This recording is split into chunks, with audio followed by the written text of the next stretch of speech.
The compelling part for me on the Superbird was, A, it's a real-life Superbird, that it's a real-life NASCAR. It's in the registry of 1,920 Superbirds that were made.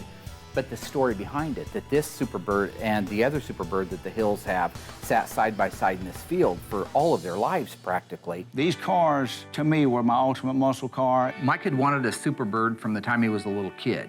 There was an urban legend in town that a guy had one. Whenever I would pass by this gentleman's house, from the road, you could just see the tips of the wings as you were coming by. It was one of those things that where I said, if I ever get a chance, I was gonna go over there and see if I could buy these cars. However, the urban legend also said that the guy that owned the car was a lunatic who would sick his dog on you and kill you if you went up and so much as knocked on the door and asked about him. So Mike never did.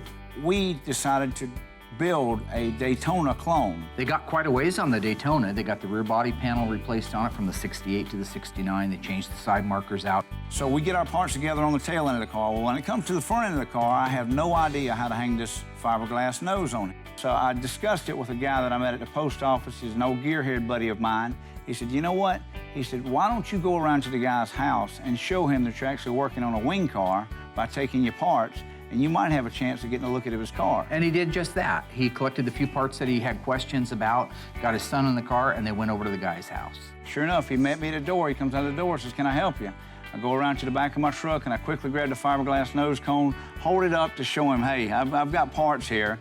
He says, what can I help you with? After Mike explained to him it was a father-son project that they were working on together, I think that softened the blow to the old man, and he says, yeah, if you want to take some pictures, go take some pictures. We get out of the truck, we start heading back to the woods, and as I look back in the woods, I see two Superbird wings, just as plain as day. Here you got the year 2007, and these cars are still in this guy's backyard, undiscovered, unrestored, just sitting there. I guess the guy that owned the cars really took a liking to Michael and to his dad and the idea that they were working on a project together, and I think they began to form a friendship out of that. You know, when we went to the truck, I thanked him for his time. I reached across the dash, and I got one of my business cards, and I also got a $10 bill that I had there in the ashtray, and I handed him both of them. And I said, hey, I want you to keep this. And he said, well, what's this for? I'm giving you that $10 so you don't throw away my business card, because I know these are your children, and I know that they're yours, and you want to keep them. But if for any reason you ever decide you want to sell them, I know that you know what you have here, and I know what you have here. Those cars are very rare, and they're worth a lot of money. I'll be willing to give you your price for them. And that's all I said. We didn't talk price. It was just, I'll give you your price for them. So after a few months, out of the blue, Mike gets a phone call from the guy that owns the cars saying, are you still interested in these things? I've considered selling you these cars under two reasons. Number one, you don't take these cars and resell them.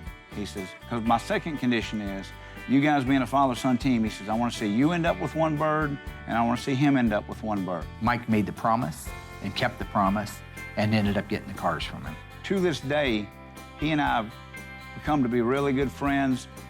He and Michael and I go riding motorcycles together, and we've developed a really good relationship. So it was a really good feeling to come away from all of that, not only with two Superbirds, but to know we've made a new friend here, and that he's going to see his kids come back to life. All in all, I'm glad that Mark agreed to restore the Superbird for the Hills, because they had such a heartwarming story behind the car, not only about themselves, but with the original owner of the car. You know, stories like Mike's, these are the fabrics that make up our life. At least my life and the generation of the people that I hang out with and that I grew up with. I love that graveyard cars can go now and tell these stories and bring to life other people's history and other people's memories.